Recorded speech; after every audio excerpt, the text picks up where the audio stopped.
Okay. இப்ப இப்ப உங்களுக்கு அந்த ஸ்கிரீன் வந்து தெரியுதுல உங்களுக்கு? எலக்ட்ரிக்கல் பார்ட்ஸ் வந்து என்னென்ன இருக்குன்றது தெரியுதா? ஆஹ் தெரியும் எனக்கு. இது தெரியுண்ணே. வந்து இங்கிலீஷ்ல இருக்கு. நான் தமிழ் தெரியுண்ணே. டிரான்ஸ்லேட் பண்ணி உங்களுக்கு நான் போடுறேன். இதுல வந்து பவர் காயில், இக்னிஷன் காயில் எல்லாம் சார். ஒண்ணுதான். புட்டி காயில், பாட்டில் காயில்னு சொல்லுவாங்க. அது எல்லாமே இதுல இருந்து செக் பண்ணலாம். Primary coil, secondary winding, primary winding, secondary winding okay. எப்படி செக் பண்றது எல்லாமே இதுல பார்க்க போறோம். ஸ்பார்க் பிளக்கோட கேப் வந்து எப்படி செக் பண்றது, மேக்னடோ காயில்ல வந்து எப்படி செக் பண்றது, ஆர்ஆர் யூனிட் எப்படி செக் பண்றது, சிடி யூனிட் வந்து எப்படி செக் பண்றது, ஃபியூல் கேஜ் ஃபியூல் கேஜ் வந்து எப்படி செக் பண்றது, ஃபியூல் கேஜ்ல ஃபுல்லுனா எவ்வளவு காமிக்குது, மிடில் இருந்தா எவ்வளவு காமிக்கும், லோல இருந்தா எவ்வளவு காமிக்கும். அதே மாதிரி ரிலே செக் பண்ணலாம். அப்புறம் இக்னிஷன் சுவிட்ச் வந்து செக் பண்ணலாம். இக்னிஷன் வந்து ஆஃப்ல இருந்துச்சு அப்படின்னா இங்க டிஸ்பிளேல வந்து வரக்கூடாது. இப்போ வந்து கண்டினியூட்டி மோடு வந்து வச்சுட்டு நீங்க அந்த இதெல்லாம் வந்து பார்க்கலாம்.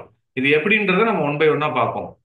ஓகேங்களா? இதுல வந்து நீ மெயினா பார்க்க வேண்டியது, நீங்க நீங்க மெக்கானிக் பயன்படுத்துறது வந்து இந்த 20 வோல்ட் டிசி வோல்டேஜ் போட்டிருக்கிற 20 வோல்ட். இந்த பக்கம் வந்து ஏசி வோல்டேஜ்ல நீங்க காயில்ல வந்து வெளியே வரக்கூடிய வோல்டேஜ் வந்து பார்க்கிறது நீங்க 600 வச்சு பார்க்கலாம். இப்போ சப்போஸ் ஸ்டார்டிங் காயில் இருக்கிற வண்டியில நீங்க வந்து பாத்தீங்க அப்படின்னா 600 வரைக்கும் வச்சீங்கன்னா 240 வரைக்கும் வரும் வெளியில. அதை நீங்க பார்க்கலாம்.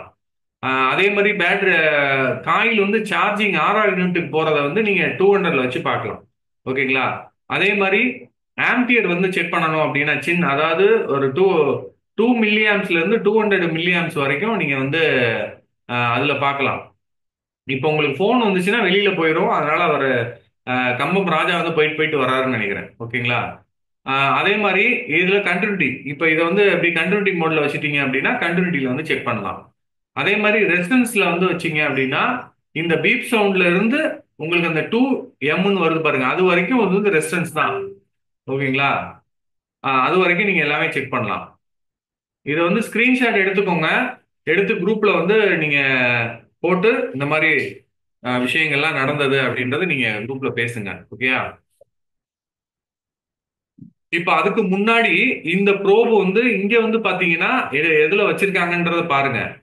ஆஹ் இப்ப இந்த இந்த மல்டிமீட்டர் பொறுத்த வரைக்கும் 10A வந்து இந்த சைடு இருக்கு. இந்த மல்டிமீட்டர் பொறுத்த வரைக்கும் 10A வந்து இந்த சைடு இருக்கும். ஓகேங்களா? இது ரொம்ப ரொம்ப முக்கியம். அதே மாதிரி இந்த இப்ப மல்டிமீட்டர் வந்து ரெஃபரன்ஸ் வேல்யூ வந்து வைக்கிறோம். இப்ப உதாரணத்துக்கு வந்து எல்லாருக்கும் வந்து இந்த காயில் செக் பண்ற மெத்தட் வந்து தெரியும் உங்களுக்கு. டைரக்டா இதுல வச்சு ஒவ்வொரு காயிலையும் செக் பண்ணிடுவீங்க. இப்ப இது என்னோட கேள்வி என்னன்னா, இந்த மல்டிமீட்டர் ப்ரோபை வச்சு டைரக்டா வந்து பேட்டரியோட பிளஸ் மைனஸ்ல வைக்கலாமா, வச்சு செக் பண்ணலாமா?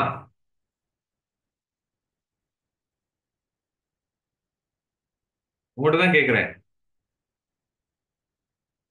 பேட்டரியோட பிளஸ் மைனஸ்ல இந்த 200ஓ அல்லது 2Kவோ அல்லது இந்த கண்டினியூட்டி மோட்லயோ வச்சு இந்த 200லயோ இங்க இருந்து இது வரைக்கும் இந்த இந்த பீப் சவுண்ட்ல இருந்து இந்த 200 எம் வரைக்கும் இந்த இந்த இதுல வச்சு நீங்க இந்த பேட்டரியோட பிளஸ் மைனஸ்ல இதை டைரக்டா வைக்கலாமா அப்படின்றது கேள்வி.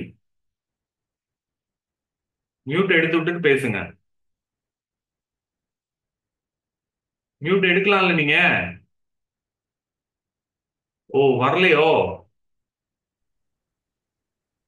ஓ. சார் நீங்க தான் சார் எடுத்து வரணும் வருது சார். கேக்குதுங்களா சார் சார் நான் இப்போதான் சார் பேசுறது? மியூட் ரிலீஸ் ஆகுது. sometimes அதுவே ஸ்டக் ஆகிக்குது சார் மியூட். இல்ல இல்ல, நான் அதுவா வந்து இதாகும் போல இருக்கு. Okay okay okay. அன்மியூட் தெம்செல்ஃப்னு போட்டிருக்கேன். இப்போ நீங்க மியூட் எடுத்து விட்டுங்க, பேசுங்க. நான் இது வரைக்கும் அதில் வச்சு செக் பண்ணது இல்லை சார், எப்படி இருக்கும்னு தெரியல. சரி, ஓகே ஓகே. இப்போ அதுவா ஆயிருச்சு. ஓகே. இப்போ நீங்க இன்னுமே பேசிக்கலாம். என்னடா சவுண்டே வர மாட்டேங்குதுன்னு பார்த்தேன். இப்போ இந்த மல்டிமீட்டரை ஏன்னா உங்க கடப்பையனோ அல்லது நீங்களோ டைரக்டா வந்து இந்த இந்த மாதிரி பீப் சவுண்ட்ல இருந்து இந்த ரெசன்ஸ் வேல்யூ வச்சுட்டு டைரக்டா பேட்டரியில வந்து பிளஸ் மைனஸ்ல வைக்க கூடாது. வச்சீங்கன்னா மீட்டர் உள்ள வந்து ஷார்ட் ஆகிறதுக்கு வாய்ப்பு இருக்கு. அது வைக்க கூடாதுன்றது தான் முக்கியம். அதை முதல்ல தெரிஞ்சுக்கோங்க. ஓகேங்களா? இப்போ அதுக்கு அடுத்து வந்து பிரைமரி காயில், செகண்டரி காயில் எதுன்றத ஃபர்ஸ்ட் தெரிஞ்சுக்கணும். ஒரு பவர் காயில் அப்படின்னா உள்ள வந்து ரெண்டு காயில் வந்து உள்ள இருக்கும். ஒரு ஒரு ஆல்டர்னேட்டிவ் கரண்ட், ஒரு ஏசி கரண்ட் வெளியில வருது அப்படின்னா ஒரு பிரைமரி காயில் ஒரு செகண்டரி காயில் உள்ள இருக்கும். அப்படி இருக்கிற காயில் எல்லாத்துலயுமே ஆல்டர்னேட்டிவ் கரண்ட் வெளியில வரும். ஓகேங்களா?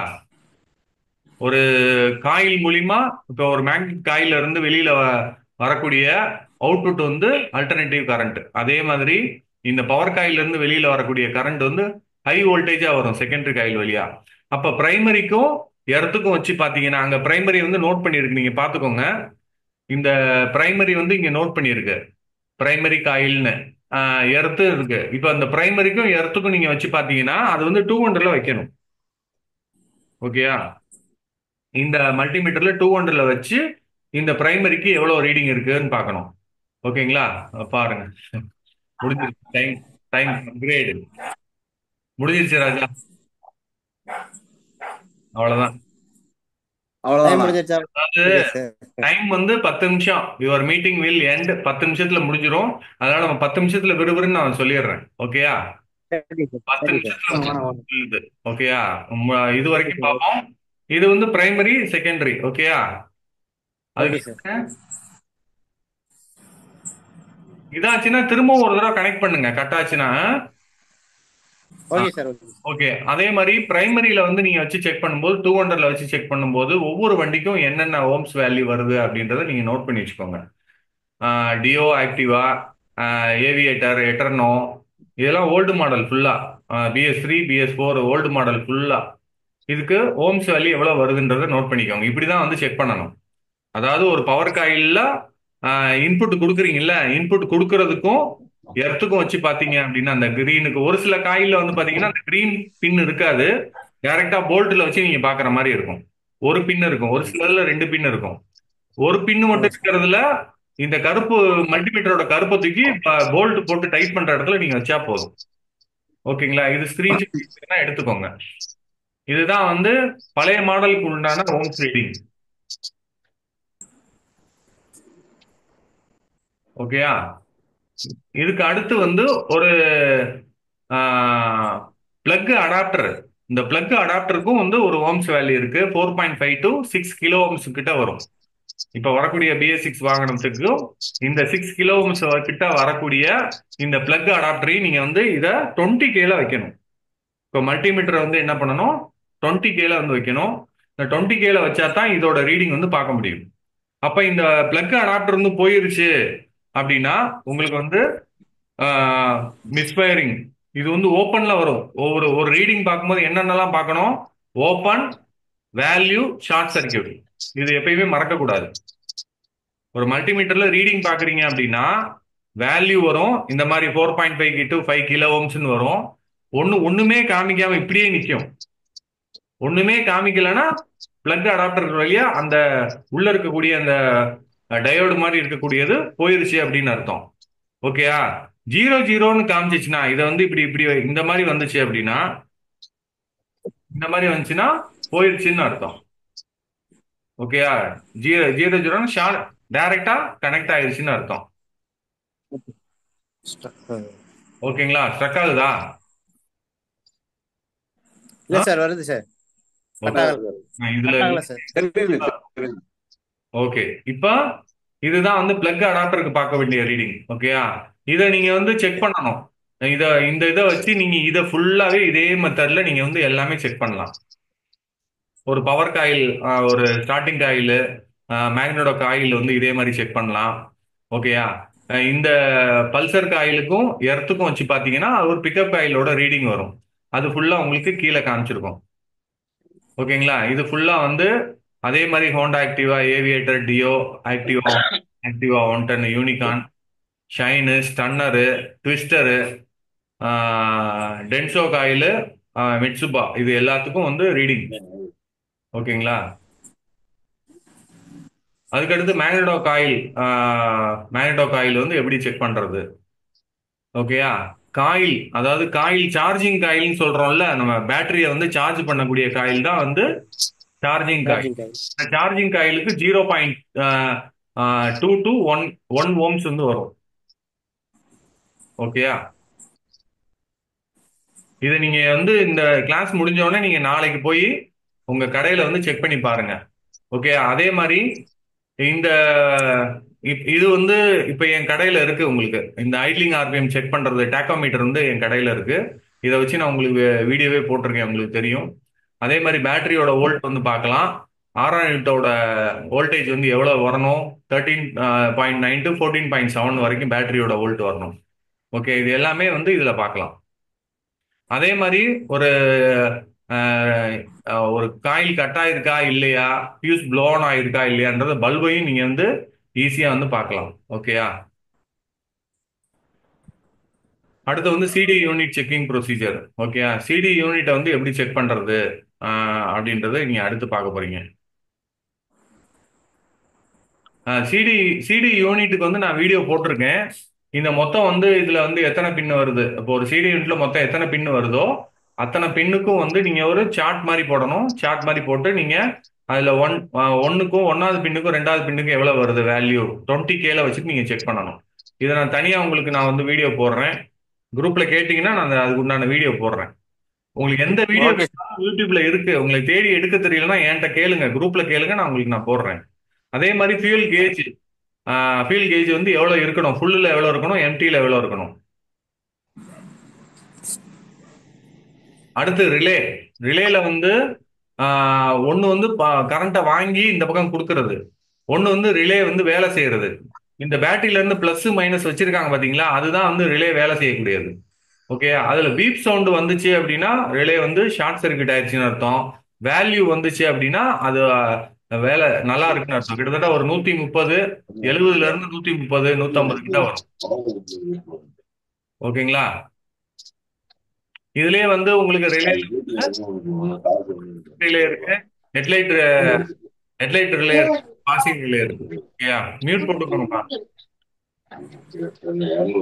அடுத்து இக்னிஷன் சுத்தி நீங்க வந்து செக் பண்ணிடலாம். ஓகே, சுவிட்ச், செல் சுவிட்ச், ஆரன் சுவிட்ச் எல்லாத்தையும் நீங்க இதே மாதிரி பீப் சவுண்ட் வச்சு வேலை செய்யுதா இல்லையான்னு செக் பண்ணிடலாம். ஓகேயா? Okay sir. Okay sir. அவ்வளவுதான். Okay okay sir. எப்படி இருந்துச்சு இந்த மல்டி? சூப்பரா இருந்துச்சு சார். கிளாஸ் அருமையான கிளாஸ் சார். Okay okay. இப்ப யார டக்குன்னு ஓடி போயிட்டாங்க, யாருன்னு தெரியல, யாரோ கட்டான மாதிரி தெரியுது. ஓகே, இப்ப இதுல வந்து இதை கட்டாடுறதுக்குள்ள நான் வந்து இன்னொன்னு சொல்றேன். எனக்கு அதாவது நிறைய பேர்த்திட்ட வந்து நான் கேட்ட கேள்வி வந்து இது தெரியவே இல்லை. அதாவது இப்ப நீங்க சொன்னது எல்லாமே பார்த்துருப்பீங்க, எக்ஸ்பர்ட்ஸ் வரைக்கும் இதெல்லாம் பார்ப்பாங்க. ஆனா இந்த ஆம்பியர் செக் பண்றது வந்து நிறைய மெக்கானிக் வந்து தெரியாது. 100ல 70% பேர், 70 பீப்புள்ஸ் வந்து தெரியாது இது. இந்த ஆம்பியர் செக் பண்றது தெரிஞ்சிட்டீங்கன்னா ஆம்பியர்ல என்னென்ன செக் பண்ணலாம் நான் சொல்றேன். இப்ப இதை தூக்கி இந்த ப்ரோபை தூக்கி இங்க வச்சிடுறேன். ஓகேயா? தெரியுதா? கிளியரா? ஏன்னா ஓகே வந்ததுனால உங்களுக்கு இப்ப இத வந்து வச்சுட்டு பேட்டரியோட பிளஸ் மைனஸ்ல டைரக்டா இதை வந்து வைக்க கூடாது. பேட்டரியோட பிளஸ் மைனஸ்ல டைரக்டா வைக்க கூடாது. Number 1 point. புரிஞ்சுக்கிட்டீங்களா?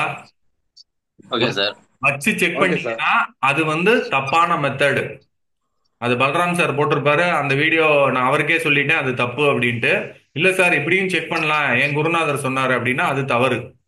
ஏன்னா நான் வந்து எல்லா இடத்துக்குமே ட்ரைனிங் கொடுக்குறேன். அப்படி இருக்கிறப்ப தப்பான வேல்யூ வந்து நான் சொல்ல மாட்டேன். இதுதான் சரியானது. இது வந்து டைரக்டா பேட்டரியில வச்சு பார்க்க கூடாது. ஏன்னா அது வந்து என்னன்னா ஒரு வயரை, இப்போ இந்த துண்டு வயர் இருக்குல்ல, அது எப்படின்னா இப்ப இதுதான் ஒரு வயர்னு வைங்க. இந்த வயரை வந்து இப்படி டைரக்டா இப்படி, இதோட வயர் இப்படி வந்து ஃபுல்லா இருக்கு. இதை வந்து அப்படியே நீங்க பேட்டரியில வச்சீங்கன்னா என்ன ஆகும்? இந்த வயர் வந்து என்ன ஆகும்? சூடாகுமா? கண்டிப்பா சார். மெல்ட் ஆயிடும் சார். அப்ப இது என்னன்னா இதுக்கு இடையில ஒரு மல்டிமீட்டர் இருக்கு, அவ்வளவுதான். ஓ சரி சரி. இதுதான் ஆம்பியர் செக் பண்ற மெத்தட். புரியுதா? அப்ப புரியுது சார். ஒரு ஒரு கரண்ட் வந்து இங்க இருந்து இது வரைக்கும் இப்படி போயிட்டு இருக்கு அப்படின்னா இந்த இந்த இடத்துல நம்ம வந்து இதை கட் பண்ணிடுறோம், சிசர் வச்சு கட் பண்ணிட்டு இங்க ஒண்ணு இங்க ஒண்ணு கட் பண்ண இடத்துல இது இப்படி இப்படி மறைஞ்சிருக்கு. இங்க ஒண்ணு வச்சு நம்ம கரண்டோட ஃப்ளோவை செக் பண்றோம். அதுதான் ஆம்பியர். புரியுதா? Okay sir. Okay okay sir. Sir. புரியுதா? இந்த மாதிரி கட் ஆச்சு அப்படின்னா இது ரெண்டு ரெண்டு துண்டா பிரிஞ்சிடும். ஓகேயா? கண்டிப்பா சார். அப்ப மல்டிமீட்டரோட ஒரு வயரை இங்கேயும் மல்டிமீட்டர் இன்னொரு வயரை இங்கேயும் வச்சு நீங்க வந்து கரண்ட்டை வந்து என்ன பண்ண பைபாஸ் பண்றீங்க, இதுக்குள்ள மீட்டருக்குள்ள பைபாஸ் பண்ணி எங்கிட்ட அனுப்புறீங்க, அவ்வளவுதான். புரியுதா? புரியுது சார், புரியுது சார். இல்ல புரியல இவருக்கு, மனச்செல்வ செல்வகுமார் புரியலையா? சார் புரியுது சார், புரியுது சார். இப்போ ஒரு பல்ப் செக் பண்ணா கூட எவ்வளவு ஆம்பியர் எடுக்குதுன்னு அதுல செக் பண்ணிக்கலாம். ஆமா ஆமா, ஒரு பல்பா இருக்கட்டும். Okay sir. புரியுது சார், புரியுது சார். ரொம்ப சிம்பிள். இது இது தெரிஞ்சிட்டீங்க அப்படின்னா ரொம்ப டைரக்டா பேட்டரியில பிளஸ் மைனஸ் வைக்க கூடாது அப்படின்றத தெரிஞ்சுக்கோங்க. ஓகே இப்போ சார், புரியுது சார். இப்ப எர்த் லீக்கேஜ் எப்படி செக் பண்றது? ஒரு வண்டியில வந்து பேட்டரி ட்ரெயின் ஆயிட்டே இருக்கு சார். கஸ்டமர் வந்து சொல்லுவாரு, தம்பி சாவி ஆஃப் பண்ணிட்டு தான் நான் வீட்டுல வச்சேன், காலையில எந்திரிச்சு பார்த்தா பேட்டரி ட்ரெயின் ஆயிருச்சு அப்படின்வாங்க. அப்ப பேட்டரி எப்படி ட்ரெயின் ஆகும் அப்படின்னா, நீங்க சாவி ஆன்